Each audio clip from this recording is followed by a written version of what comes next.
السلام عليكم. انا اللي بعمل اكل بيتي. الاوردر ده المفروض ان انا هسلمه الساعه 5. المندوب اللي انا متفقه معاه والله ما جاش، اتصل بيه ما ردش عليا، حتى ما اعتذرش، حتى ما قالش اي حاجه، حتى ما قالش اغليها. وانا جيت انا وعيالي وربنا يستر يعني.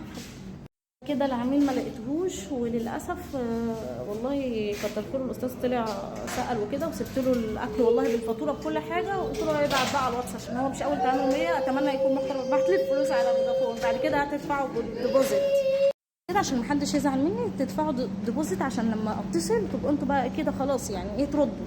محدش رد، هو عارف ان الميعاد دلوقتي وكل حاجه. والله سبت الحاجه للبواب، هو بقى ياخدها. اول ما يجي خليه يكلم او يبعت على فودافون كاش على نفس الرقم اللي هو بيتواصل معايا. هو عارف ان الاوردر النهارده. افترضنا ان هو ما جاش بقى مثلا، ممكن انا بقول افتراض ان هو مسافر يعني اخد الحاجه وامشي بيها يعني. انا بديك افتراض.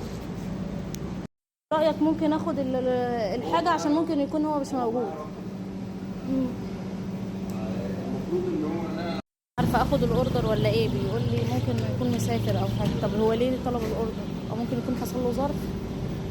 عامه بعد كده يبقى في ديبوزيت، ومحدش يقول لي بقى في الديبوزيت انت قلقانه مننا يا مولولي احنا هنسرقك. لا، في رعايه الله بقى.